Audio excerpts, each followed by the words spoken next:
여러분 안녕하십니까? 시사쇼 이것이 정치다의 윤정호입니다.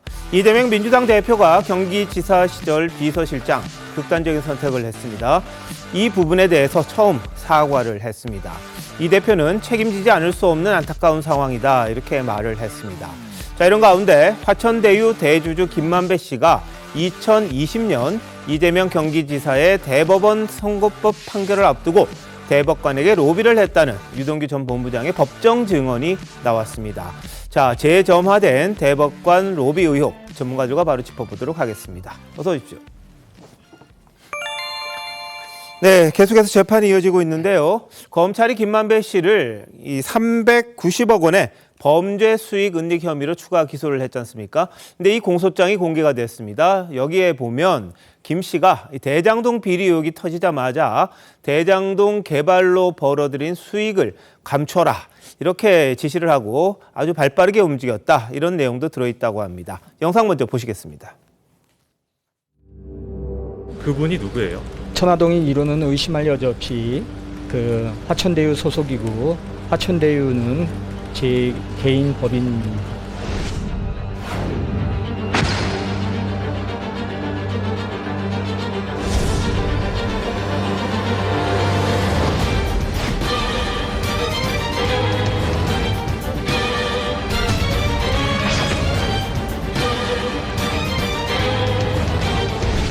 김만배가 높은 분들하고 검찰총장이 되신 분하고 통화하는 거죠. 세다. 김만배라는 사람 만났는데 세다.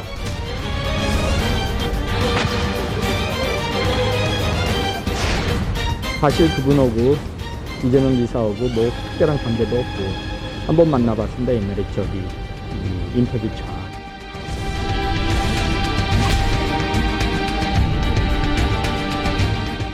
네, 언론에서 대장동 개발 비리 의혹이 터지자 김만배 씨가 아주 발빠르게 움직였다. 그리고 이재명 대표 측근과도 통화를 했다. 이런 내용들이 나왔다고 합니다. 휴대전화 다 바꾸고요.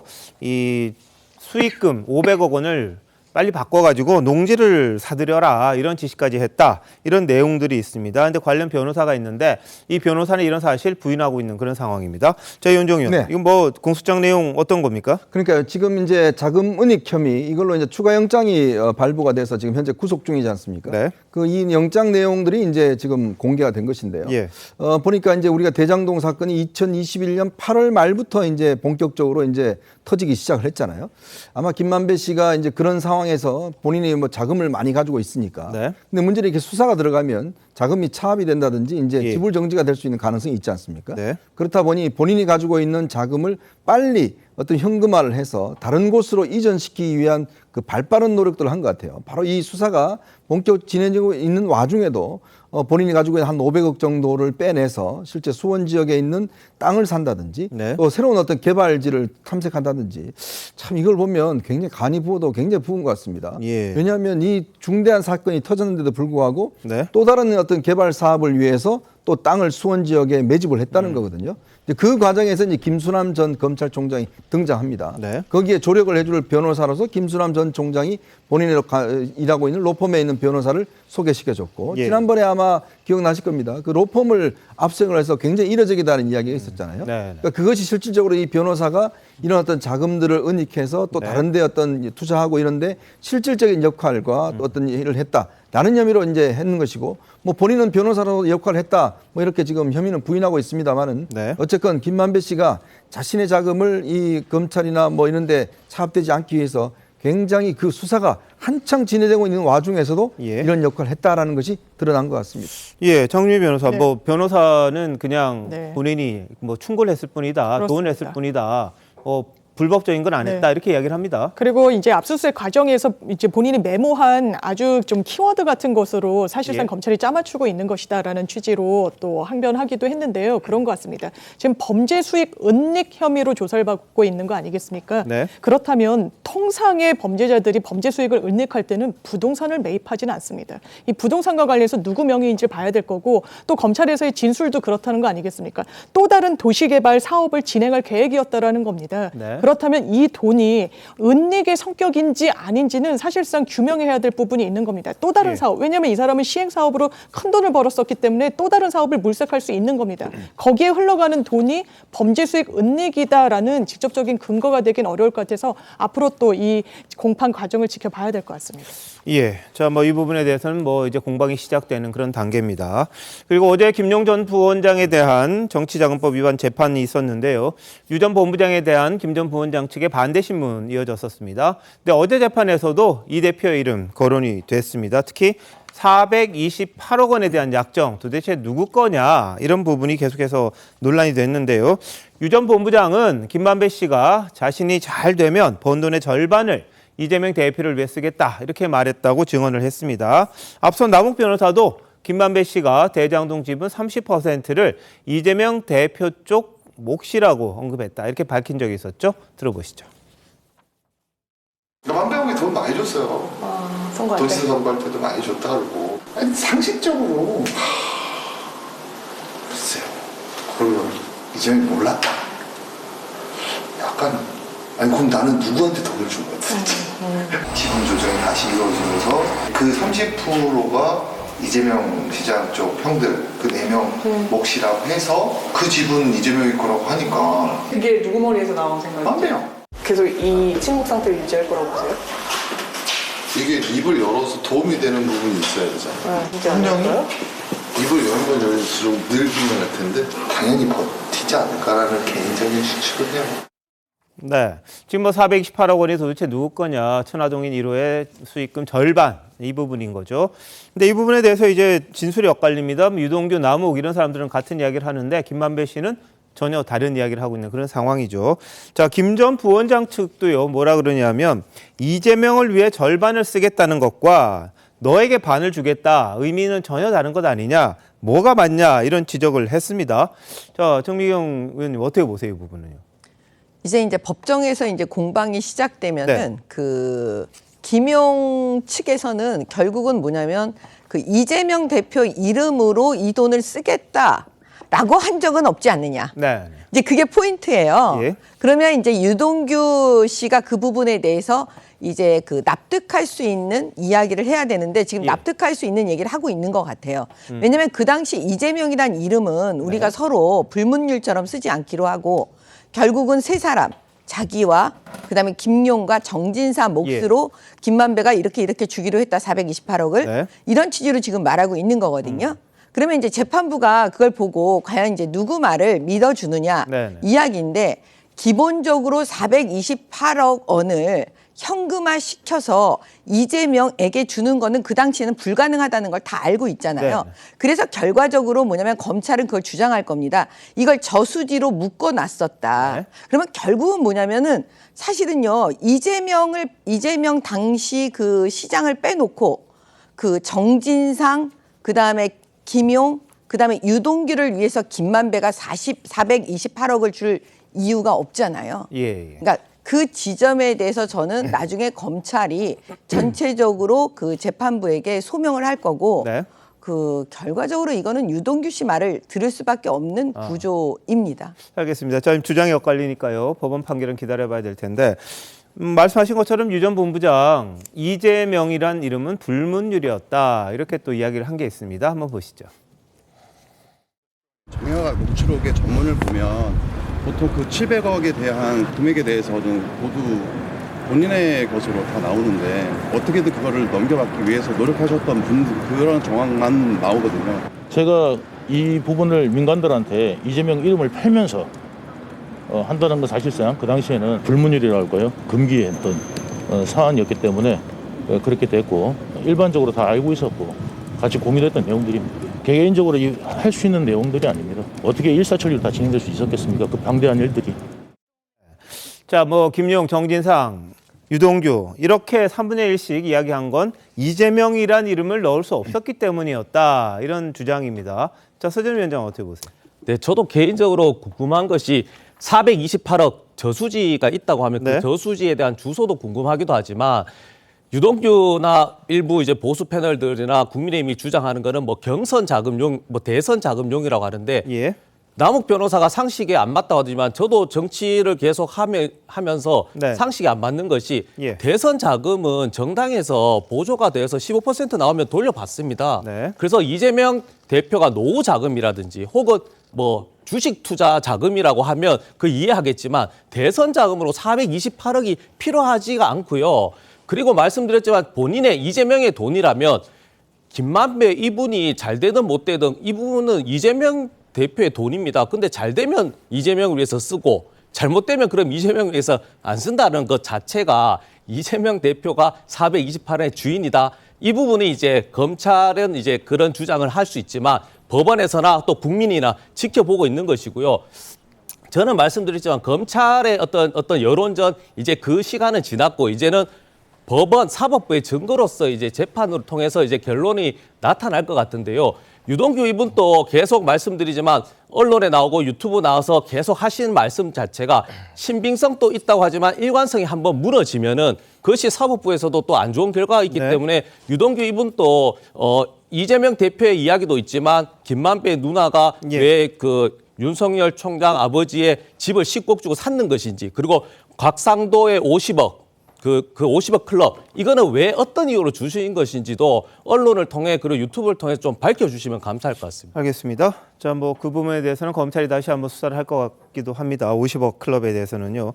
오늘도 일부 이름이 나오기도 했기 때문에 그냥 넘어가지는 않을 것 같다는 생각이 좀 드는데요. 다만 이재명 대표와 관련해서는 유 전 본부장이 이 대표가 보고를 받았을 거다 이렇게 생각한다. 이건 당연한 거다 이런 취지로 또 이야기를 했습니다. 하지만 이재명 대표는 한 푼도 안 받았을 리 없지 않느냐. 만약 자신이 연관됐다면 이렇게 이야기한 적이 있었습니다. 한번 보시죠.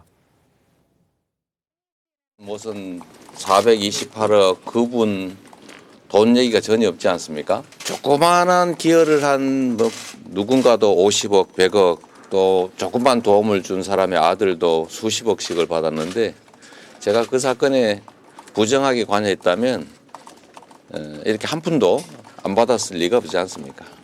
네.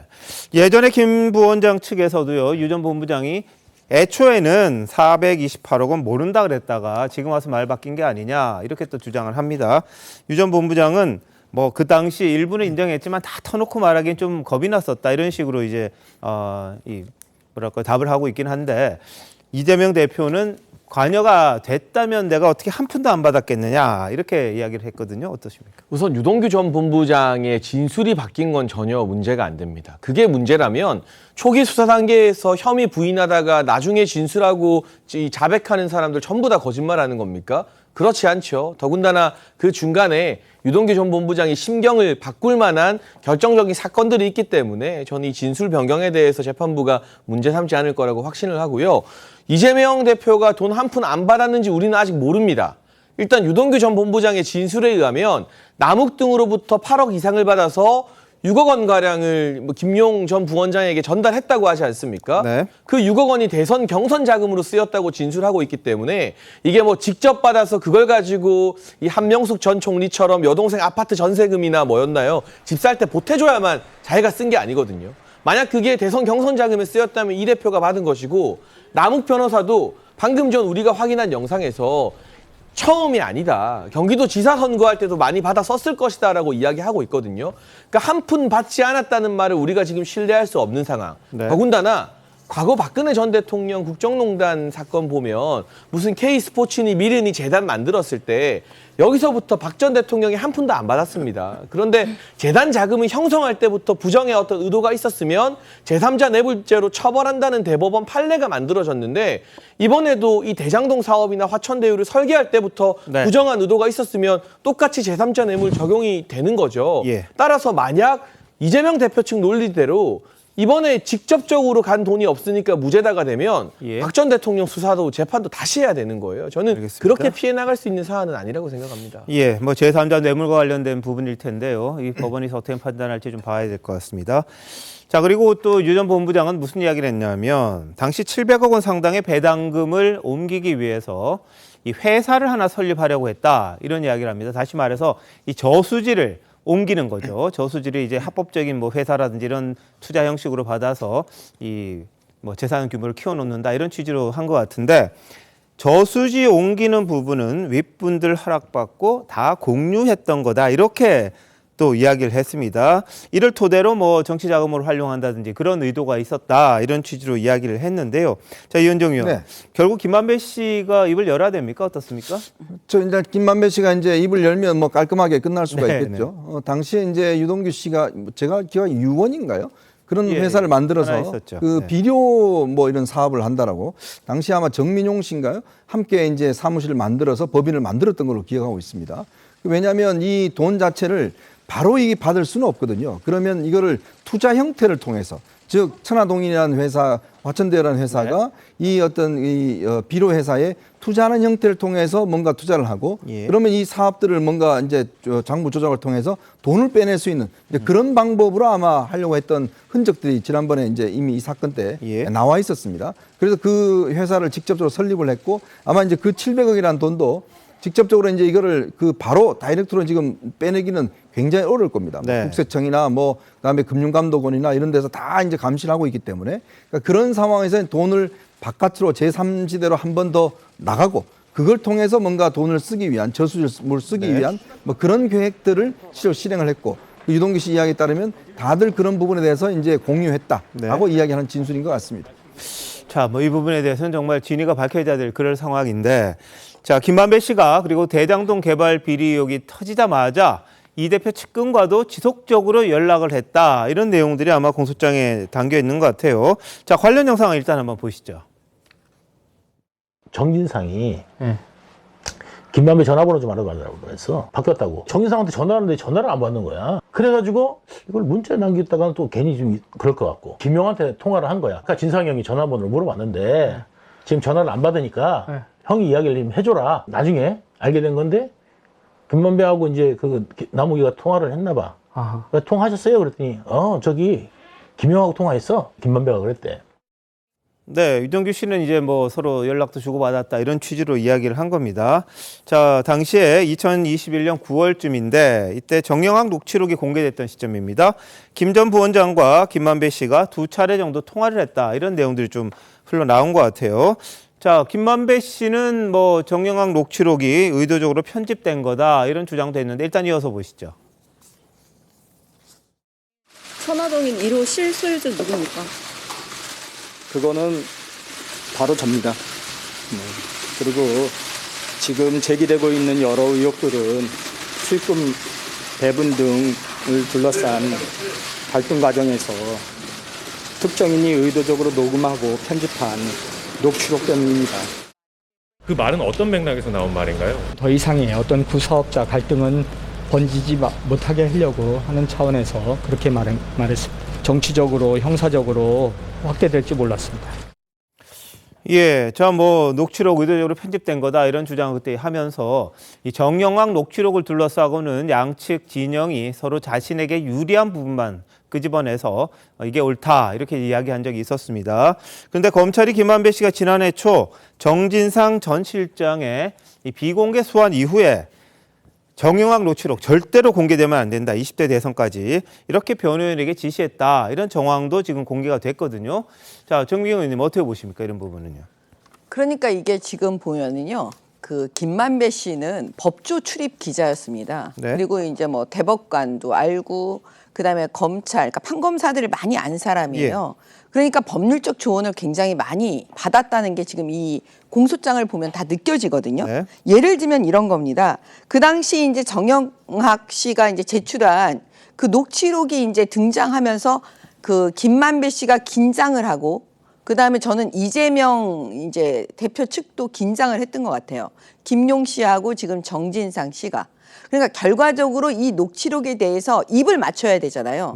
이걸 막 거짓말로 이거 다 짜집기 된 거다. 우리는 모르는 거다. 뭐 이렇게 얘기를 하든지 어떤 식으로든 입을 맞춰야 되니까 그거를 김만배 씨가 그 김용 씨하고도 얘기를 하고 정진상 측하고도 지금 접촉을 했다라는 게 아마도 그 검찰이 확인해서 공소장에 지금 적시된 것으로 보여지거든요. 그러면 기본적으로 공범이니까 서로 접촉하는 거거든요.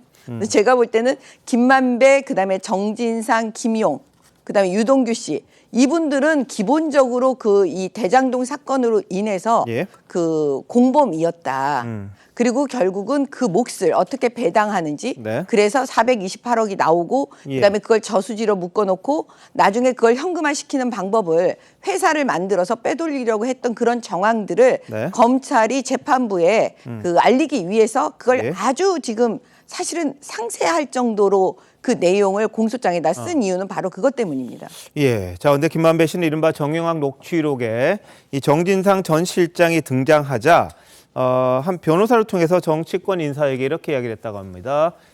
걱정하지 마라 이런 취지의 메시지를 전달했다는 거고요. 또 변호인 접견을 통해서 정치권 인사로부터 자 캠프에서 잘 챙긴다, 정 전 실장 잘 챙긴다 이런 뜻이겠죠.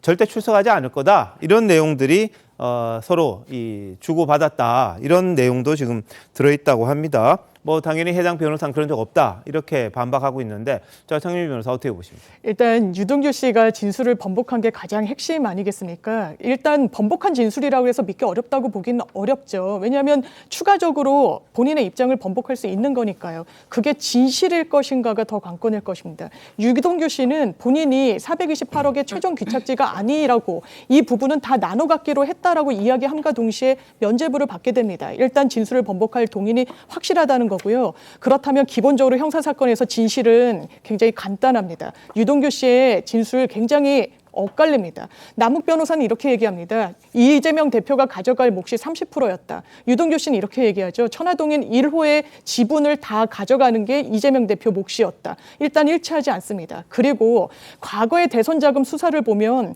돈을 어떤 형식으로 줍니까? 당장 쓸 돈입니다. 현금화해가지고 꼬리표가 붙지 않게 수표가 아닌 현금으로 다 수수를 하는 게 전형적입니다.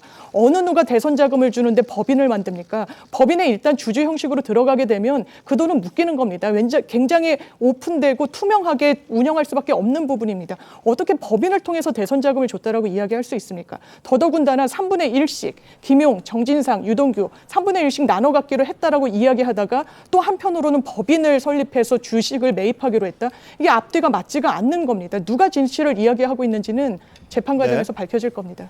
예, 뭐 유동규 씨는 본인이 진실을 이제 이야기하는 거지 번복한 건 아니다 이렇게 주장을 하고 있기 때문에 누구의 말이 맞는지는 한번 따져봐야 될 그런 부분이 있을 겁니다.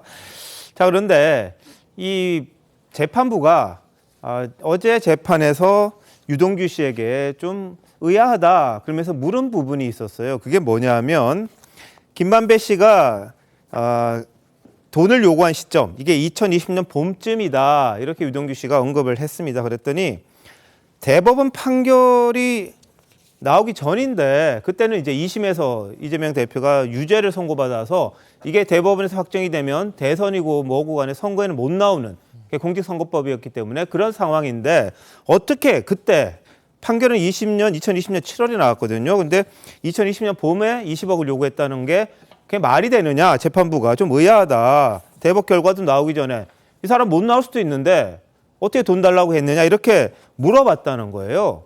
자, 장희찬 최고위원 어떻게 보십니까? 이거? 저는 이 개연성을 만들어주는 연결고리가 딱 떠오릅니다. 권순일이라는 세 글자죠. 대법관 출신 아닙니까? 그런데 이 화천대유 천화동인의 김만배가 권순일 전 대법관을 만나러 그 문턱 높은 대법원에 한 달에 몇 번씩 드나들었다는 건 이미 확인된 사실입니다. 그러고 왜 대법원에 그렇게 자주 갔느냐 물어보니까 거기 뭐 머리 자르러 갔다. 아니 뭐 얼마나 대단한 이발소길래 대법관 만나러 간다고 하면서 한 달에 몇 번씩 거기를 가는 겁니까? 말이 안 되죠.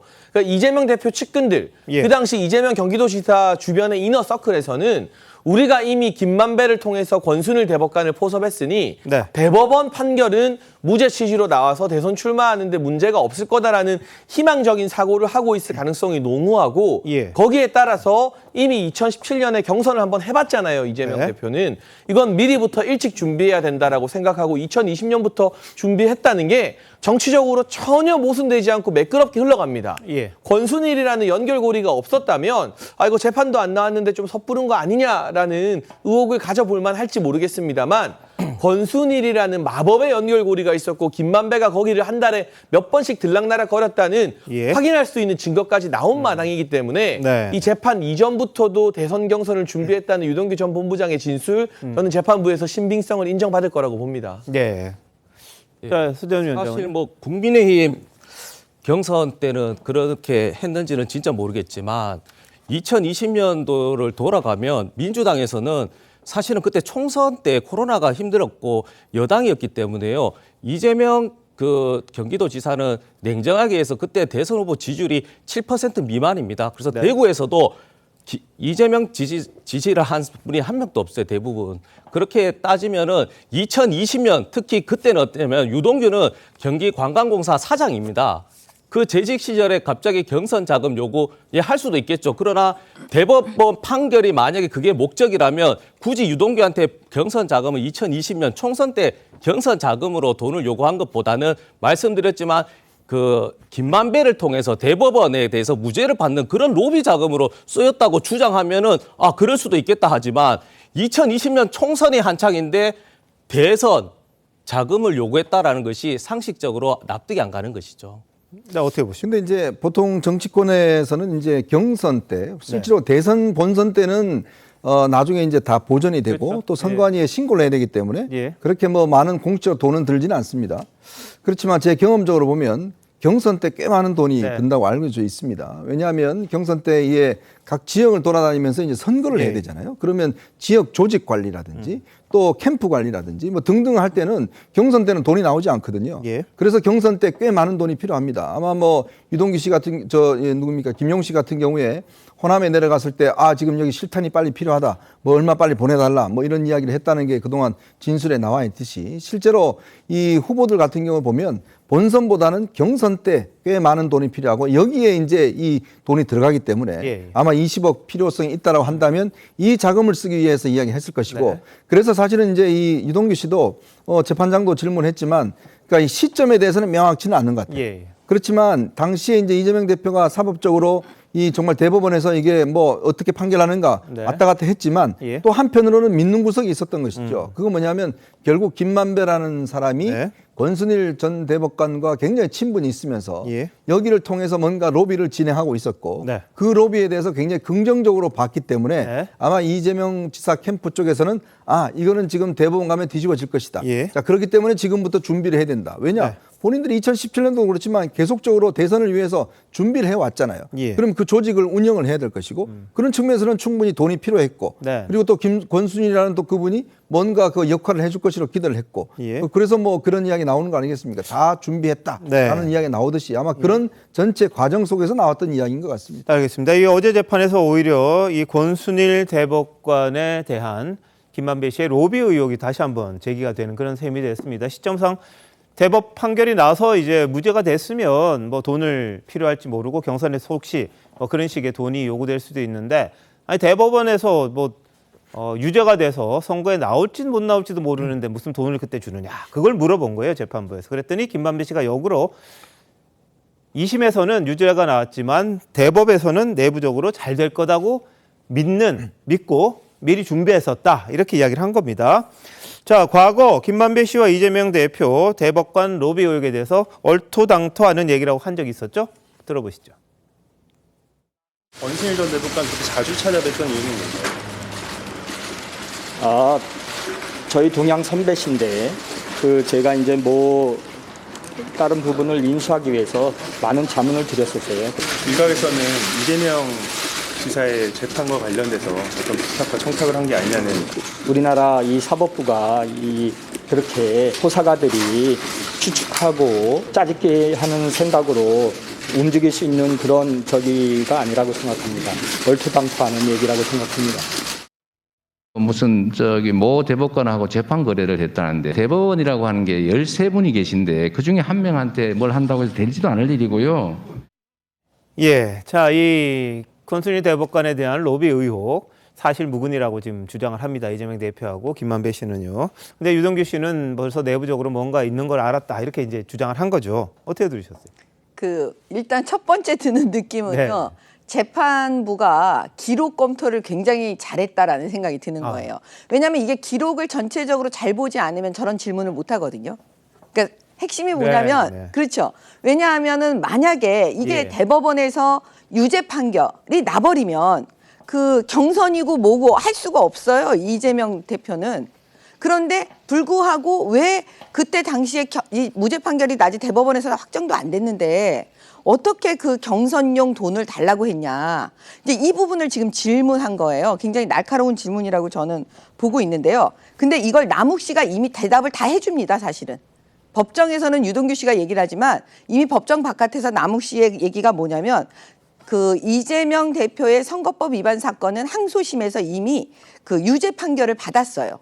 그 다음에 그 중요한 사건이 있습니다. 성남 1공단 공원화 무효 소송이요.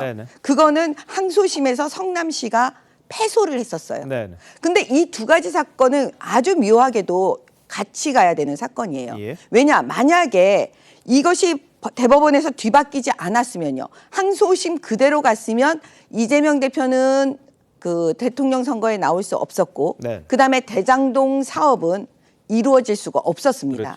그러면 결국 핵심은 뭐냐면 김만배 씨가 이 두 가지 사건에 목숨을 걸었다라는 생각이 들고요. 남욱 씨 진술에 의하면 결국 권순일 대법관을 통해서 이 두 사건을 뒤집었다는 거거든요. 그래서 결국은 그 항소심 유죄를 선거법 위반을 무죄로 만들고 그다음에 성남시 패소 사건을 성남시 승소 사건으로 만들었어요. 그러면 결국은 뭐냐면 이게 퍼즐 맞추기처럼 딱 맞춰지는 거예요.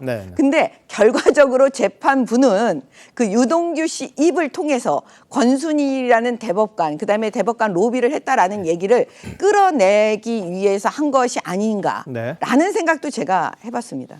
네, 지금 말씀하신 거는 이제 김용 관련 재판하는 재판부가 이 사건 내용을 꿰고 있고 그 과정에서 이게 가능한지 여부에 대해서 한번 질문을 던진 건데 유동규 씨는 오히려 김만배 씨의 로비 의혹을 더 다시 부각시키는 그런 결과가 나왔습니다. 이 부분에 대해서는 뭐 아직까지 판단하기 어려워요. 수사가 들어가는 것도 아니고 그렇기도 한데 다만 유동규 씨는 또 뭐라 그랬냐면 김만배 씨가 쌍방울을 통해 대법관에게 로비하고 있다고 했다. 이런 말도 지금 했습니다. 근데 김만배 씨는 뭐 권순일 대법관과 가깝다. 화천대유 쪽으로도 왔고 그러니까 그런 부분이 있잖아요. 그래서 이 본인이 직접 알 것 같은데 쌍방울이 여기 또 한번 등장을 합니다. 그래서 정 전 실장에게 전화해서 사실이냐 물어봤더니 어떻게 알았냐. 김만배 대단하다. 뭐 이런 말까지 했다고 법정 진술을 합니다. 그래서 이게 얼마나 이 신뢰성을 갖는지는 모르겠습니다만 유 전 본부장의 입을 통해서 재판 거래 의혹과 관련된 이야기가 또 나온 겁니다. 근데 여기서도 또 쌍방울이 언급이 됐는데 김만배 씨의 법조 인맥도 상당하다 이렇게 알려져 있는 데다가 쌍방울 관련 이야기까지 나오면서 쌍방울 사회이사로 법조인들이 참 많이 갔잖아요. 그런 부분들이 또 얽혀 있는 게 아니냐 뭐 이런 생각도 좀 드는데 자 김만배 씨의 법조계 인맥 관련한 이야기 한번 들어보시죠. 김만배가 높은 분들하고 검찰총장이 되신 분하고 통화하는 걸 들었어요. 세다. 김만배라는 사람 만났는데 이렇게 해가지고 했는데 세다. 생각보다. 그래가지고 정보나 이런 것들 교환하면 상당히 우리한테도 불리하지 않을 것 같다. 제가 그 이야기를 했더니 정진상이 처음엔 그랬어요. 천지 삐까리 깔렸다. 뻥이 심한 거 아니냐. 이제 그러다 난 다음에 나중에 만났죠. 결국은 이제 나중에 만나게 되니까 거기서 이제 지들끼리 더 친해지대. 김만배랑 권순일은 정말 친하거든. 거기한테는 유일하게 순일이 형 그랬습니까? 예. 자, 뭐 이재명 대표도 이야기했습니다. 한 명의 대법관이 13명이나 되는 대법은 어떻게 흔드느냐 그런 이야기도 했었어요. 장윤 변호사, 그건 어떻게 보세요? 저는 국민의힘의 태도 상당히 실망스럽습니다. 왜냐하면 보수 정당이라면 대한민국 사법 시스템 존중해야 되는 거 아닙니까? 전제가 뭡니까? 대법관이 매수를 당해가지고 판결 자체를 특정 정치인에게 유리하게 해줬다는 겁니다. 이게 대한민국 사법부를 존중하는 태도입니까? 이게 정말 현실을 담보하고 있는 주장 내용입니까? 유동규 씨의 말이 정리정략적으로 본인들에게 이득이 된다라고 그 주장에 휩쓸리는 게 공당의 태도가 과연 맞습니까? 일단 유동규 씨 진술 상당히 허술합니다. 왜?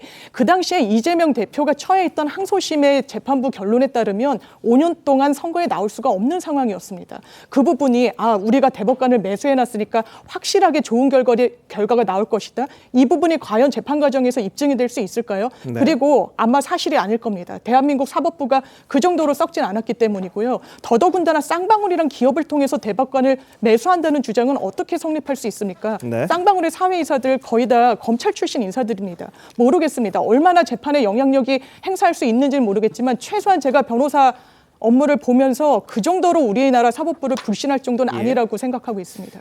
장인사장 생각은 어때요? 저도 우리나라 사법부를 신뢰하고 싶습니다. 기본적으로 판결 나온 건 존중하자는 게 제 원칙인데요. 그런데 석연치 않은 게 너무 많잖아요. 아니 대법관이 이 김만배라는 법조팀장 출신의 건설업자를 한 달에 몇 번씩 왜 만납니까? 그것도 대법원 안에서. 그리고 김만배가 2020년 3월 13일에 이야기한 내용 녹취록으로 확인해 보면 이게 전원 합의체 안 가고 소부에서 1차 보고서도 안 올라갔다. 그리고 형사조 공동연구관이 이번에 대법원 내에서 교체가 돼서 새로 기록을 보고 있다. 이런 건 대법원 내부에서도 취재가 안 되는 아주 내밀한 사안이거든요. 그런데 이 이야기를 하기 일주일 전에 김만배가 권순일 전 대법관 만나러 대법원 들어갔다 나왔어요. 이 말인즉슨 합리적으로 유추해 볼 때 권순일 대법관이 외부에 알려지지 않는 이재명 대표 재판 관련된 사항, 대법원 내에서 지금 어떤 연구관이 보고 있고 이 재판이 어느 과정으로 진행되고 있는지 위주할 고주할 시시콜콜 김만배에게 다 알려줬다는 뜻이잖아요. 이런 증거들이 나왔는데 어떻게 이 재판을 의심하지 않을 수가 있습니까? 그리고 대법관이 13명이지만 무죄 취지 판결 7대5로 나왔습니다. 캐스팅 보트였던 권순일이라는 사람이 만약에 유죄 판결 내렸으면 6대6이 되는 거고 내부에서 전원 합의체 분위기 어떻게 갈지 아무도 모르는 것이거든요. 바로 그 점 때문에 이 재판이 과연 로비에 의해서 얼룩진 재판인지 아니면 정말 대법관들이 법과 양심에 따라 내린 결과인지에 대해서는 재수사나 추가적인 확인이 저는 필요하다고 생각을 합니다. 네, 그래서 장해찬 최고위원 때 이제 저도 부탁하는 것이 그래서 대장도 50억 클럽을 하자는 겁니다. 민주당이. 권순일 대법관이 50억 받아서 이재명 당대표를 구하기 위해서 로비를 했는지 그리고 윤석열 검사의 상사인 박영수 특검이 50억 받은 이유가 무엇인지 그리고 국민의힘 곽상도 의원의 아들이 화천대유에 들어가서 퇴직금 50억 받은 이유가 무엇인지 이 진실을 밝히기 위해서 민주당이 국민의힘에 요구하는 겁니다. 특검에서 진실을 밝히자는 것이죠. 예, 당연히 해야겠죠. 뭐 특검 안 해도 검찰이 하면 되잖아요. 근데 굳이 특검을 해야 꼭 밝혀지는 건 아니지 않습니까? 그거는 뭐 검찰이 하고 있기 때문에 저도 대법원을 출입했습니다만 대법원 출입 기자가 대법관을 만나기는 정말 하늘의 별 따기처럼 어렵습니다. 왜냐하면 이 사건과 연루되어 있기 때문에 기자들을 그렇게 쉽게 만나주지 않습니다. 그러니까 김만배 씨 같은 경우는 굉장히 특이하죠. 왜냐하면 대법원 출입 기자도 아니었어요.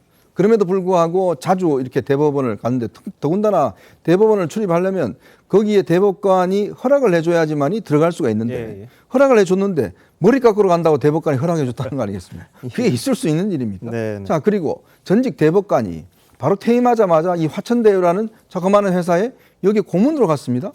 이것 또한 저는 이해할 수 없는 일이에요. 자, 그러니까 장윤희 변호사님께서는 이 대법관을 믿어야 된다고 이야기를 하지만 지금 여러 가지 정황들이 보면 이 권순일 전 대법관의 행태가 믿을 수 없는, 왜냐하면 전직 대법관이 아무리 그렇지만 본인의 친분 있는 끝나고 나서 1년에 뭐 한 달에 한 몇천만 원 받고 고문으로 간다? 이건 있을 수 없는 일이거든요. 또 하나는 당시에 제가 좀 취재를 해봤습니다만은 그 대법관 이 논의 과정에서 당시 문제가 된 게 그 이재명 대표가 TV 토론에 나와서 이제 거짓말을 했다라는 이 부분 아니겠습니까? 근데 그 판결 내용이 보면 어떤 소극적인 거짓말은 뭐 거짓말 아니다 뭐 이런 취지라는 거죠. 근데 당시에 권순일 전 대법관이 전원 합의체 그 판결하면서 굉장히 이 문제에 대해 적극적으로 이 문제를 아주 설득했다고 그럽니다. 그러니까 뭐냐면 이 권순일 대법관이 이제 고참 대법관이었거든요. 이제 그래서 당시에 그냥 그 주장에 상당히 대법관들이 따라갔다라고 이야기를 하는데 뭐 등등 그런 걸 따져 본다면 그러면 이런 의문들을 제기할 수 있는 거거든요. 그래서 이 부분은 검찰이 지금 뭐 대법관이기 때문에 아마 수사가 좀 늦춰지는 것 같은데 저는 반드시 한번 따야되고 당시에 전원합의체의 어떤 토론 결과도 저는 수사를 해봐야 된다 이런 생각이 듭니다. 알겠습니다. 자, 뭐 김만배 씨가 대법원을 찾아갔던 시점 그리고 권순일 대법관과의 관계 그리고 이재명 대표와 관련된 재판 일정 이런 것들을 표로 만들어 보면 뭔가 그 사이사이에 이게 좀 연결은 됩니다. 그럼 그렇다고 해서 이게 뭐 재판 거래라든지 재판 로비라든지 그걸로 바로 직결될 거냐 뭐 이렇게 보기는 근거는 없습니다. 근데 다만 뭔가 좀 이상한 구석들이 있긴 있어요. 머리 깎으러 간다고 대법원에 가서 대법관한테 허락받아서 직원한테 허락을 받겠습니다만은 그러긴 참 쉽지 않은 거거든요. 그러니까 뭔가 좀 정상적이지는 않은데 저게 뭔가 아까 뭐 서 전 위원장 말씀하신 대로 다 한번 밝혔으면 하는 거는 바람입니다. 자, 김 전 부원장 측과 유동규 씨 간의 진실 공방 이어졌습니다. 진술 번복에 대한 서로 간의 주장인데요. 시청자 여러분들 생각은 어떠십니까? 양측 이야기 한번 들어보시죠. 유동규 씨가 진술을 번복하고 사의사실 얘기하게 된 경위가 검찰의 과도한 면담 시간하고 관계 있는 것 아니냐. 유동규의 진술 번복이 신빙성이 없다는 것이 충분히 느껴졌을 거라고 생각이 됩니다. 진술 번복은 없습니다. 이제 사실을 바로잡아가는 과정이 있다고 생각합니다. 제가 이제 변명하는 거 하지 않습니다. 저는 뭐냐면 죄를 지었습니다. 그러니까 그 부분은 이제 받아야 될 거고 당연히 그렇게 생각합니다. 네, 어제 재판에서는 언성도 서로 간에 많이 높아졌다고 합니다. 무슨 일이냐 하면 김 전 부원장 측이 이 대표에게 쓸 돈 왜 당신이 개인적으로 썼느냐 이렇게 물으니까 유동규 법무장이 변호사는 판사가 아니지 않느냐, 판결하지 마라 이렇게 또 쏘아붙이기도 했고요. 그러다 보니까 재판부가 여기서 설전할 건 아니지 않느냐, 감정적으로 갈 건 아니다 이러면서 좀 달래기도 했다고 합니다. 자, 재판 진행하기도 상당히 어렵고 복잡한 것 같은데 시청자 여러분들 생각에는 누구 말이 맞는지 또 그리고 판사의 판결은 어떻게 나올지 조만간 결과가 나오지 않을까 싶습니다. 지켜보시고요. 다음 이슈입니다. 이재명 대표가 어제 유튜브 라이브 방송을 했습니다. 지지자들도 한 200여 명 직접 만나기도 했는데요. 이 자리에서 경기지사 시절 초대 비서실장 전모 씨의 사망에 대해서 극단적인 선택에 대해서 처음 사과했습니다. 보시죠. 이번에 유명을 달리하신 그 분은 제가 만난 공직자 중에 정말로 가장 성실하고 가장 청렴하고 정말 최선을 다하는 진짜 공직자의 표상 같은 분이었어요. 그러니까 제가 사실은 중책을 계속 맡겨왔던 거죠. 근데 이게 어쨌든 제 곁에 있었다는 이유로 사실은 당한 일이어서 저로서야 참 제가 어떤 방식이든 간에 책임을 지지 않을 수 없는 그런 안타까운 상황인데 이런 그만하죠.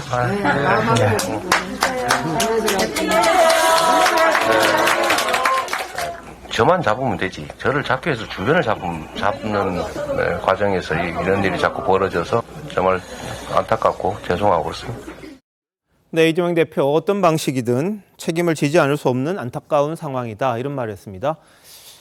국민의힘에서는 이 대표 주변에서 벌써 5명의 안타까운 일이 일어났다 이렇게 주장을 하고 있습니다. 그때마다 이 대표가 자신의 책임에 대해서는 언급한 적이 없었던 것 같아요. 근데 처음으로 어떤 방식이든 책임을 지지 않을 수 없는 안타까운 상황 이런 말을 한 것 같습니다. 서재원 위원장 어떻게 해석합니까? 네, 그냥 이재명 지사 이제 그 당시에 쭉 성남시장부터 계속했을 때 보통 그 참모나 직원들 중에 인정한다고 하면 그만큼 열심히 일한다고 인정한 부분이기 때문에 특히 이제 그분이 함께 하다가 이제 극단적 선택을 했을 때 도의적 책임이나 그 분노는 어떻게 보면 지금은 진짜 그 감정이 극에 달한 시기다. 그래서 조금 이제 며칠 지났으니까 이재명 이제 당대표도 도의적 책임을 지는 것이고요. 어떻게 책임을 지냐 하면은 더 열심히 살아가야 하는 거는 당연한 거지만 기일에도 그리고 평상시에도 가족이라든지 그 고인에게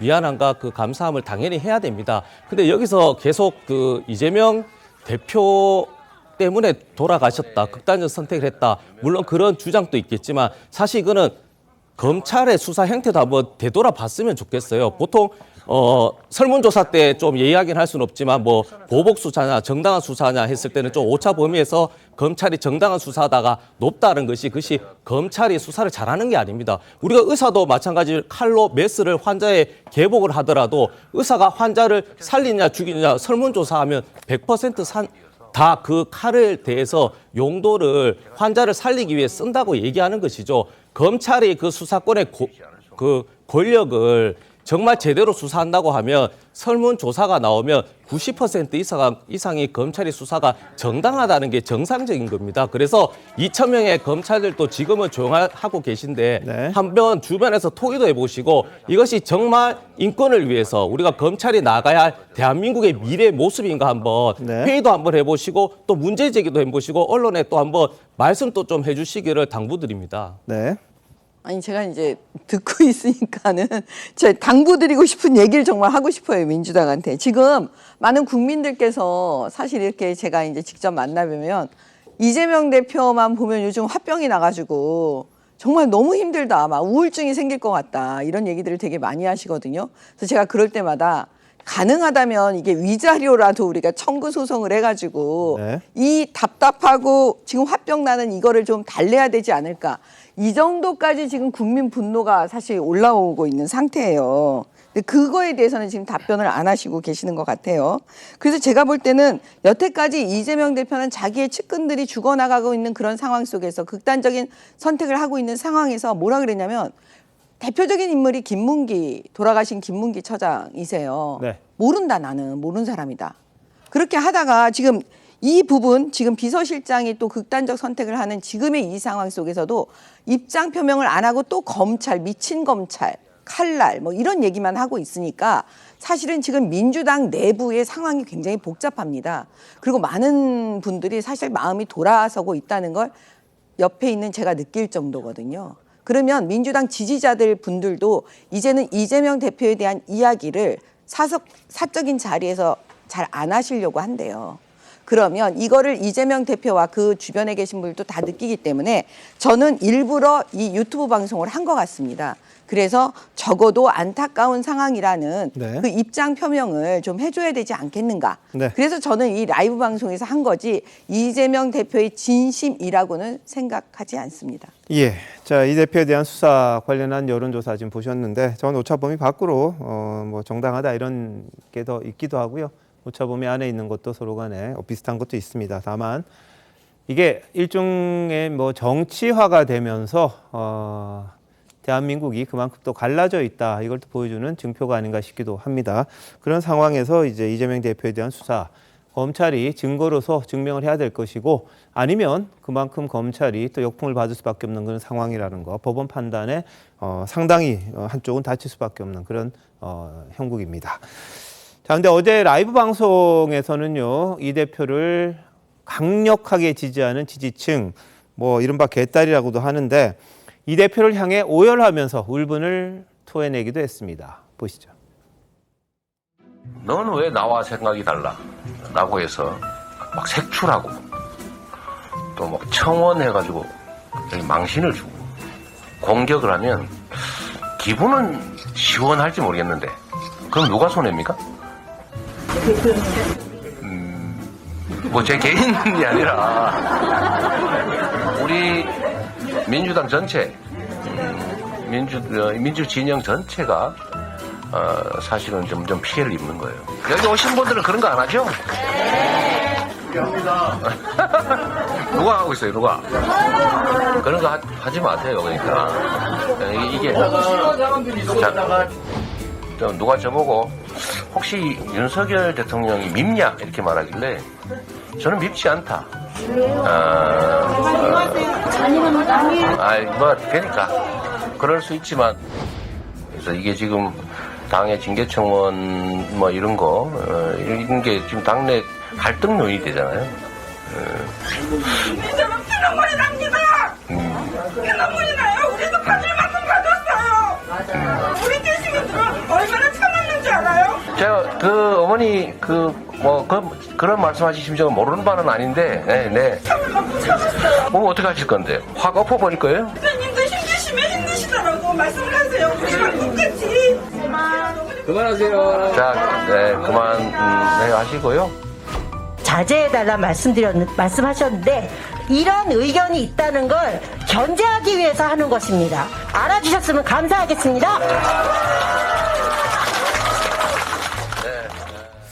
자, 뭐 아주 강력한 지지층들 참을 만큼 참았다 이런 이야기까지 나오곤 했습니다. 이재명 대표가 최근 들어서 많이 이제 달래려고 하는 그런 모습은 보이고 있는데, 자, 장윤미 변호사 어떻게 들으셨어요? 저는 당연히 취해야 될 태도라는 생각이 들고요. 반대 진영이라고 하더라도 악마화해서는 안 될 겁니다. 그런데 같은 진영이라면, 같은 당내라면 더더군다나 그래야 되겠죠. 그리고 지금 뭐 강성 지지층이라고 볼 수도 있지만 국민의 한 사람이지 않겠습니까? 이제 윤석열이라는 이 정치인을 대통령을 미워하냐라고 얘기했을 때 사실 온당한 태도라는 건 한 개인을 미워하는 게 아닐 겁니다. 민주당을 지지하더라도 사실 윤석열 정부의 성공을 기원할 수 있는 거 아니겠습니까? 그게 어떤 특정 정파적인 이유가 아니라 국민들을 위해서 그런 겁니다. 기본적으로 견지해야 될 그런 정치인의 태도를 저는 이재명 대표가 당원들과의 대화에서 좀 보여준 것 같습니다. 예. 자, 이런 가운데 개딸이라고 하는 그 지지층 중에 한 명이 오늘 라디오 인터뷰를 했는데요. 어떤 말 했는지 한번 보시죠. 대선 기간 중에는 사실은 전 남자친구한테까지 전화를 하면서 이재명 좀 뽑아달라. 아니 그랬더니 전 남친이라면서요. 황당해 하더라고요. 그래서 선거 때문에 전화한 거니? 이래서 맞아. 예. 그렇게 또 전화했었고 연락을 좀 끊었던 친구들한테도 기프티콘 하나씩 보내주면서 조금 더 나은 정치인을 뽑아야 되지 않겠어? 라고 하면서 이제 메시지를 보낸다든지. 그래요? 그런 일이 있었죠. 일부 언론은 극렬 지지자 이런 표현을 쓰잖아요. 네. 이런 표현 딱 접하면 어떤 생각 드세요? 결국엔 언론에서는 강성 지지자의 이미지를 덮어 씌우기 위해서 저런 표현을 쓰는구나라는 생각을 해서 우리에서부터 더욱더 적극 지지자 그리고 젊은 지지자라는 표현으로 바꿔야겠다라는 생각을 좀 많이 하는 것 같아요. 네. 자, 전 남친한테도 이제 이재명 대표 좀 뽑아달라 이렇게 이야기를 했다고 합니다. 그러면서 이제 극렬 이런 거 강성 이미지 좀 안 하도록 자신도 원한다. 개딸보다는 뭐 다른 말을 썼으면 좋겠다. 이런 이야기를 좀 적극 지지자 이런 표현이 좋지 않겠느냐 이렇게 말을 했습니다. 자, 어떻게 들으셨어요? 일단 개딸은 개혁의 딸이라면서 민주당 지지층 스스로 만든 용어입니다. 네. 이제 와서 이미지가 안 좋아지니까 뭐 단어는 바꿀 수 있겠지만 이미 들여진 이 강성 팬덤, 악성 팬덤의 부정적 이미지 단어 하나 바꾼다고 변하지 않고요. 제가 취재해본 결과 저 라디오에 나온 개혁의 딸이라는 저 여성분요. 서울의 소리라는 유튜브 매체에서 일하는 분으로 확인이 되거든요. 뭐 그 매체가 사실은 과거 김건희 여사 녹취록 공개하고 녹취록을 그 기자가 제공해서 MBC를 통해서 공개하고 윤석열 대통령 이제 한남동 사저 가기 전에 서초동에 있을 때 관저 전에 그 사저 앞에서 막 응징 시위하고 했던 그 매체예요. 근데 거기에 소속돼서 활동하고 일하는 분이 일반인 개딸로 되는지 이 섭외를 한 MBC도 좀 문제인 것 같은데 어쨌거나 과격한 행동, 극렬한 행동을 다 하면서 우리 과격하지 않다고 말하면 설득력이 없죠. 오늘 개딸들이 무엇을 했는지 혹시 아십니까? 트럭 만들어가지고 이원욱 의원, 조응천 의원, 강병원 의원 이런 소위 말하는 비명계 의원 지역구 찾아가서 항의 시위했어요. 이건 당내에서도 비판할 때 저희가 뭐 경선 때도 치열하게 싸우지만 그래도 지역구 찾아가서 같은 당 식구들끼리 항의하고 시위하는 건 정치의 금도를 넘어선 일이거든요. 이런 선을 넘는 행위를 하면서 우리 과격하지 않다라고 말하면 정말 국민을 우습게 하는 거죠. 이재명 대표가 지지자 잔뜩 모아놓은 유튜브에서 그러지 말라고 한두 번 말하는데 그치는 것이 아니라 이 같은 강성 악성 행위에 대해서는 준엄하게 경고를 해야만 양념 운운했던 문재인 전 대통령과는 다른 길을 갈 수 있는 겁니다. 네. 자, 오늘 뭐 이른바 이 LED 전광판 트럭 항의 방문한 곳은 5곳인데요. 일단은 한 곳은 이제 국회 큰 트럭이 하나 있었고요. 나머지 작은 트럭이 강병원, 전해철, 이원욱, 윤영찬 의원 지역 사무실 근처에 가서 저런 식으로 시위, 일종의 그 전광판 시위죠. 저런 걸 했다고 합니다. 근데 이것에 대해서도 이재명 대표가 SNS를 통해서 좀 하지 말아달라 이렇게 좀 자제하는 그런 분위기가 있다고 합니다. 자, 그리고 이 대표는 어제 이 정의당 이정미 대표, 이낙연 전 대표에 대해서도 언급한 게 있는데 뭐라고 했는지 한번 보실까요? 대일구족 외교 교단 집회 했었잖아요. 근데 제가 매우 당황스러운 장면이 이제 연출이 됐는데 뭐 내가 시켰냐 아니지 않냐라고 해서 해결될 문제가 아니라는 거예요. 네, 그럼 함께 외쳐보겠습니다. 윤석열!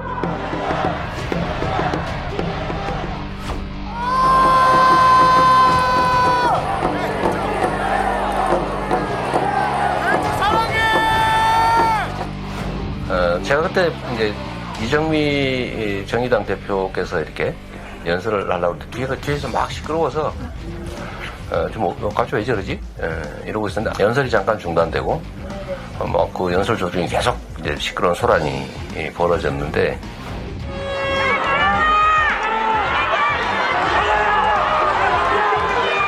네, 사랑하고 존경하는 시민 여러분, 이 자리는 우리가 굴욕적인 한일 회담을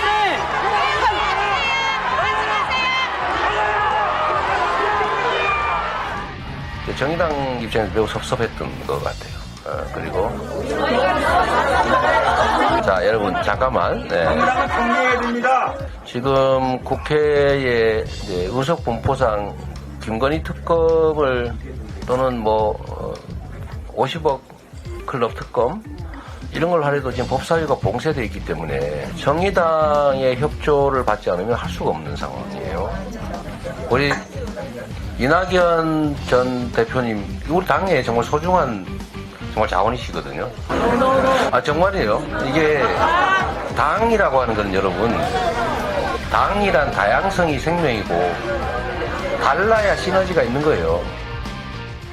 예, 자 이낙연 전 대표에 대해서도 당의 소중한 자원이다 이런 이야기를 했네요. 어떻게 들으셨어요? 근데 이제 이재명 대표는 어떤 메시지를 내면 네. 메시지라는 게 중요한 게 내용도 중요하지만 예. 그 시점이 굉장히 중요합니다. 그러니까 저런 일이 벌어졌을 때 바로바로 어떤 데에서 강하게 어떤 이야기를 하는지 지금 벌써 닷새가 지나고 한 이야기고 이미 그 이낙연 전 대표에 대해서 지금 청원 같은 경우는 한참 됐습니다. 예. 근데 이제 와서 이야기를 하니 지지자 입장에서는 아니 이재명 대표의 본 뜻은 저게 아닐 거야 다 그렇게 생각하는 거잖아요. 자 어제 저렇게 유튜브 방송에 자제해달라고 그랬는데 오늘 바로 LED 시위 벌이잖아요. 그게 뭐냐면 이 메시지가 다르게 느껴진다는 거죠. 왜냐하면 예전에 이재명 대표는 그런 이야기 했습니다.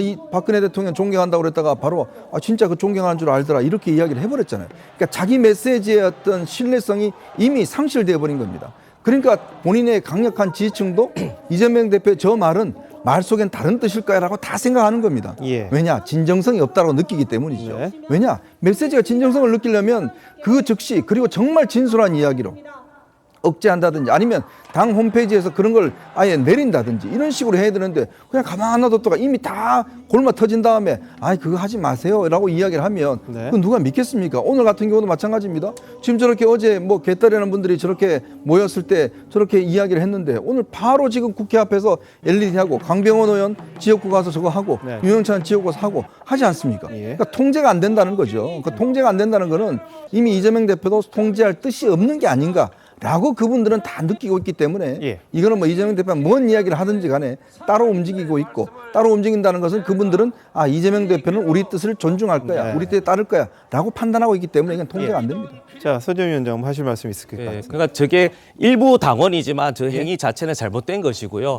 그리고 이제 저도 뭐 패널로 이야기하는 또 곤란하지만 제일 곤란한 건 이재명 당대표죠. 본인의 지지자들이 저렇게 하는 자체가 진짜 이재명 대표에게 도움이 될까 본인도 잘 알고 있지 않겠습니까? 그래서 저는 이 일부 행위를 다수 혹은 어떻게 보면 구도해서 혹은 그걸 방치해서 이런 건 아니고요. 그 문제 자체에 대해서 어떤 비판하고 대안을 제시하면 되는 것이지 이것을 다시 이재명 대표의 어떤 리더십과 연결해서 그리고 혹은 민주당이 조직적으로 했다 이렇게 하는 건 아닌 것 같고요.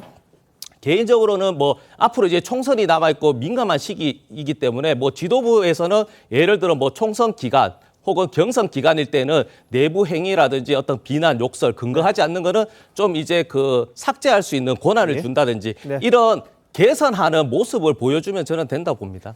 알겠습니다. 자, 이 대표가 자제를 이제 요청을 했고요. 당의 다양성 이야기를 했으니까 그게 당내에서 어떻게 실천되는지 한번 지켜보도록 하겠습니다. 자, 한편 국민의힘 김기현 대표 신임 인사차 이재명 대표를 만났습니다. 국회에서 만났는데 한번 보실까요? 격주 단위로 한 번씩 만나든지 또 식사를 해도 좀 협의의 대화 채널을 계속해 나갔으면 좋겠다 말씀을 드립니다. 서로 간에 뭐 티격태격 하긴 하지만 그거는 그거고 일은 해야 되잖아요. 만나야 일을 하죠. 맞습니다. 저는 그래서 당연히 언제든지 매일이라도 만나야 된다. 그래서 또 수시로 머리를 맞대고 개선 가능한 방안들을 좀 찾아내면 좋겠다는 생각을 저희는 하고 있습니다. 정부 여당에서 제시하는 안건들이나 정책에 대해서도 퇴행적이거나 또 잘못된 것이 아니라면 언제든지 적극적으로 협조해야 된다고 생각합니다. 예, 자 오늘 만남 어떻게 보셨습니까? 일단은 이제 새로운 이제 당대표가 국민의힘에서 나왔으니까 당연히 이제 인사하고 이거는 그냥 관례적으로 늘 그 정치권에서 있는 일이거든요. 근데 이제 사실은 그 이재명 대표가 지금 계속 수사를 받고 있는 상황이니까 저기서 민생 얘기를 한다고 해도 그 국민들께 그게 정상적으로 들리지 않고 자꾸 사법 리스크만 부각이 되고 생각이 떠오르니까 저는 이게 김기현 대표에게도 참 부담이 되지 않나 그런 생각이 들고요. 그 국민들께서 이걸 순수하게 그냥 받아주시기에는 그러니까 야당도 참 이게 그 정상적인 당대표여야만이 여야가 힘을 합치고 이렇게 나갈 수가 있는데 아무튼 이재명 대표가 문제입니다. 자, 뭐 협치를 해보자 그랬으니까요. 이제 시작인 것 같아요. 대표가 없이 비대위원장 체제로 국민의힘이 흘러가다가 이젠 정식으로 대표가 선출이 됐습니다. 이제 여야가 좀 협치를 해서 민생 신경 좀 썼으면 참 좋겠다 이런 생각이 듭니다. 자, 근데 오늘 좀 특이한 일이 있었습니다. 조선닷컴이 단독으로 보도한 내용이었는데 아침에 전두환 전 대통령의 손자가 그 차남 전재용 씨의 아들입니다. 전 대통령 일가와 관련한 일방적 폭로를 자신의 SNS를 통해서 올렸습니다. 그리고 영상까지 또 인터뷰를 하듯이 했는데요. 일단 한번 보시죠. 제 이름은 전두환 전 대통령이라는 수치스러운 사람의 손자이자 전재용이라는 악마 같은 사람의 아들입니다. 저 또한 악마이고 제 죄 포함해서 모든 이들의 죄들을 세상에 알리도록 하겠습니다. 현재 전재용 씨는 미국 시민권을 따르는 법적 절차를 밟고 있는 상태입니다. 그리고 법을 감시망에서 도망가기 위해서 현재 한국에서 전도사라는 그런 사기행각을 벌이면서 지내고 있습니다. 여러분. 이자가 미국에 와서 어디에라도 숨겨져 있는 비자금을 사용해서 겉으로는 선한 척하고 뒤에 가서는 계속 악마해지지 못하도록 여러분이 꼭 도와주세요. 예, 자신의 아버지에 대해서 이렇게 저주스러운 말까지 하면서 사기 행각 벌인다, 비자금 사용하고 있다 이런 식으로 지금 이야기를 하고 있는 겁니다.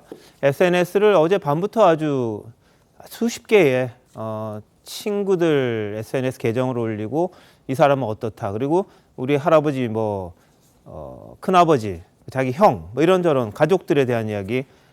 예전에 이순자 여사가 이제 그 본인의 자택에서 스크린 골프를 하는 그런 모습들까지 다 올리면서 자신의 잘못을 이제 인정하는, 정확한 내용은 사실 여부는 알 수 없습니다만 저런 글을 올렸습니다. 자, 장인찬 이사장 어떻게 보셨어요? 그러니까 일단은 이 폭로의 내용 진실성 여부를 어디까지 믿어야 할지 현재로서는 단언할 수 없습니다만, 기본적으로 많은 국민들께서 전두환 전 대통령 일가가 재산이 많은 것, 미국 와이너리 사업도 하는 것, 이런 부분에 대해서는 계속해서 의문을 갖고 있긴 하거든요. 예. 아직 이 미납된 추징금이 1,000억 가량, 900억 조금 넘게 남아있기 때문에 혹시라도 이 재산을 빼돌리거나 은닉한 것이 사실이라면 그 부분에 대해서는 검찰이나 세무당국이 미국과 협조해서라도 추가적인 조사해야 될 필요성이 있죠. 예. 다만 이 개인의 신상과 관련된 또는 미국 한인사회, 교포사회와 관련된 폭로를 정말 막 무더기로 해놨는데 그건 어떤 개인의 사생활 부분이고 이 공익에 기여하는 부분이 아니라면 거기에까지 너무 말초적으로 관심을 기울이는 것은 또 언론이나 저희 정치권이 할 역할은 아니라고 생각하고요. 예. 조금 차분하게 이 미납된 추징금이나 은닉 재산 관련된 수사가 어떻게 진행되는지 지켜봐야 될 것 같습니다. 네. 자, 전 씨가 왜 갑자기 이렇게 폭로를 했느냐, 그걸 놓고 가족 쪽에서는 지금 정상이 아니다, 약간 그런 식으로 이야기를 합니다. 건강한 상태가 아니다 그러니까 전 씨가 자신은 이상 없다 이렇게 또 주장을 합니다. 한번 보시죠. 저의 가족들이 저를 미친놈으로 프레임을 씌울까봐 이거를 보여드립니다. 병원에 오랫동안 입원을 해 있다가 결국에 아무런 문제가 없습니다, 나오셔도 됩니다 해서 나와서 지금 정상적으로 몇 달간 일을 아주 열심히 잘 하고 있습니다. 예, 자, 저렇게 이야기를 하는데 이렇게 되자 이제 전재용 씨, 지금 이 폭로한 전두환 전 대통령의 손자는 전재용 씨가 박상아 씨 전에 부인하고 이제 낳은 아들입니다. 박상아 씨하고는 직접적인 그건 없고 그냥 새어머니가 되는 셈인데 박상아 씨에 대해서도 굉장한 저주스러운 말들을 하고 그런 상황입니다. 근데 전재용 씨 같은 경우에 일일이 다 해명을 한 것 같더라고요. 이현정 의원, 네. 어떤 이야기가 있었습니까? 그러니까 지금 전재용 씨가 아마 이 아들이 최근에 뭐 우울증이라든지 뭐 여러 가지 증상으로 이제 아마 치료를 받았던 것으로 알고 있습니다. 그래서 이제 그런 지금 아픈 상태다라고 이제 이야기를 하고 있는 거거든요. 글쎄요, 이게 참 좀 당황스럽습니다. 이렇게 자신의 집안 문제를 특히 이제 아버지를 뭐 악마화하고 등등 하는 거. 그렇지만 또 이게 전두환 전 대통령 집안 문제라는 게 그냥 단순히 그 집안 문제는 아니잖아요. 여러 가지 지금 아직 걸려 있는 문제가 많고, 그리고 지금 지금 삼남 같은 경우는 지금 미국에서 와이너리를 지금 하고 있는 상황이고, 전재용 씨는 지금 아마 이제 목사 수업을 이제 받고 있는 걸로 알고 있습니다. 자, 그렇다 보니 이 폭로 자체가 그냥 간단하게만 들리는 게 아니라, 물론 뭐 가족 내부의 뭐 문제, 또 지금 그 아들의 문제 뭐 등등 이렇게 겹쳐져 있겠지만, 또 이게 본인이 보니까 여러 가지 뭐 증거 자료들을 많이 내놨더라고요. 동영상이나 뭐 사진 등등을 내놓고 있어서, 그리고 또 말 자체가 보면 이게 보니까 좀 굉장히 좀 가족 간에 할 수 없는 심한 표현들이 꽤 있어서 이게 그냥 정상적인 상황에서 나온 것 같지는 않고, 또 애인의 지금 보니까 친구들하고의 어떤 뭐 여러 가지 마약 문제나 뭐 이런 것도 지금 막 뭐 폭로를 한 것 같더라고요. 그렇기 때문에 이게 참 당황스럽습니다. 이게 참 어디까지 우리가 신뢰를 해야 될지 등등해서. 자, 뭐 개인적인 것들에 대해서는 이제 사실관계 확인이 안 되면 명예훼손이 되죠. 친구들 댁에서도 굉장히 뭐 심한 말들을 올려놨어요. 범죄 행위가 될 그런 것들도 언급을 해놨는데, 그게 사실이라면 뭐 수사를 할 필요가 있겠습니다만, 이게 과연 어디까지 사실이고 어디까지 믿을 만하냐, 거기에 대해서는 논란이 있습니다. 특히 전재용 씨 같은 경우에 만약 문제된다면 다 수사받겠다 이런 이야기를 했고, 뭐 재산과 관련해서는 이미 미국과 관련해서도 FBI가 다 한번 조사했던 부분이고 별 문제가 없는 걸로 나왔던 거다, 이렇게 지금 이 반박은 하고 있습니다. 그리고 그 와이너리 운영하는 것도 뭐 운영을 하는 거지 본인 소유는 아니다, 이렇게 또 설명은 하고 있는데, 이 파장이 어디까지 갈지는 모르겠습니다. 자, 이런 가운데 민주당 안민석 의원이 또 눈길을 끕니다. 뭐라 그랬냐면, 대장동 개발 비리 의혹에 국정농단 사태의 핵심 인물인 최서원 씨가 있다, 이런 또 주장을 한 겁니다. 자, 그간 안 의원이 최서원 씨와 관련된 의혹 다수 제기했었는데요. 그 이야기 먼저 들어보시죠. 독일에 얼만큼 많은 돈이 세탁되어 있을까? 수천억에서 수조 규모일 거라 봅니다. 78년 미국 의회 프레이즈 보고서에는 박정희의 비자금이 약 9조로 조사를 했습니다. 지금 현재 물가 변동으로 따지면 약 300조입니다. 이 돈이 어디로 가 있습니까?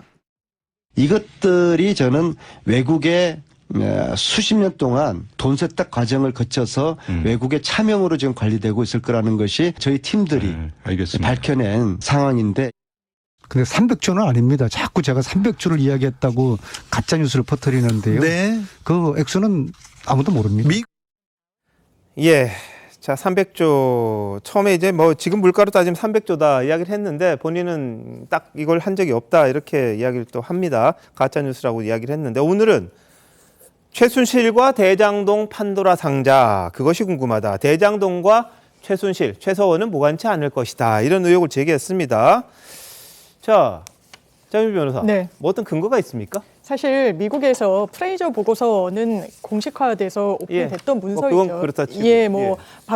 박정희 전 대통령의 의혹과 관련해서 이제 의회 과정에서 오픈이 됐던 부분인데, 이 부분이 사실 대장동과 관련해서 여러 이슈가 나오는데 최순실 씨와 관련이 과연 있을 것인가, 그리고 있다라고 하는 그 연결고리가 아직까지는 대단히 좀 허약해 보입니다. 이른바 박근혜 전 대통령의 국정농단 사건 때 뭔가 화력을 집중했던 역할을 했던 안민석 의원님 부분이 있긴 하지만, 지금 대장동 이슈와 관련해서는 조금 뜬금없다. 얼마나 좀 구체화된 근거나 증거를 갖고 있을지는 앞으로 그 의혹 제기의 그 실체를 좀 들여다봐야 될 것 같습니다. 안민석 의원은 5선 의원입니다. 자, 그런데 5선 의원 좀 되면 이렇게 이제 말 하나하나가 좀 신중하게 또 근거 있게 이야기를 해야 되는데, 자, 전 과정을 보면 이미 안민석 의원의 말 자체가 허위라는 게 밝혀진 게 한두 가지가 아니잖아요. 지금 300조 본인 말 안 하셨다고 그랬는데, 지금 우리가 좀 전에 영상 봤지 않습니까? 그 돈 정말 1,000만 원을 찾아오셨나요? 그것부터 찾아오시고 난 다음에 저는 이 의문을 제기되고, 이게 2015년도에 당시에 이제 뭐 최순실 씨 관련된 최소원 씨 관련된 여러 가지 비리가 있을 때 이때 뭐 우리은행, 다나은행 등등 뭐 있을 때 이게 또 뭐 김만배 씨하고 연결된다 하면서 그런 뇌피셜을 이야기를 한 건데요. 제발 좀 이제 오선 의원 좀 되시면 좀 신중하고 뭔가라도 근거를 가지고 좀 이야기를 하셔야지. 한두 번도 아니고 이미 뭐 누굽니까 이미 미국으로 캐나다로 간 윤지호 씨 말씀하시는 거죠? 그럼 뭐 그것도 그렇게 하다가 또 이렇게 다 거짓말로 드러났고 하는데 제발 좀 오선다운 좀 일을 하시기 바랍니다. 예, 당장 최선 씨의 딸 정유라 씨가 반박을 했습니다. 안민석 의원이 제 인생을 망치는데 모든 걸 건 것처럼 저도 안민석 의원의 모든 걸 빼앗아 버리겠습니다. 굉장히 또 강하게 반발을 했어요. 뭐 도대체 무슨 근거로 하느냐 이런 거죠. 왜 가만히 있는 사람 긁어놓느냐 이런 취지로 이야기했는데 안 의원이 좀 근거를 좀 제시하고 만약에 문제가 있다면 또 조사를 할 만하겠습니다만 지금은 약간 좀 연결 이렇게 해서 최소원 씨까지 이어지는 것 같은데 글쎄요.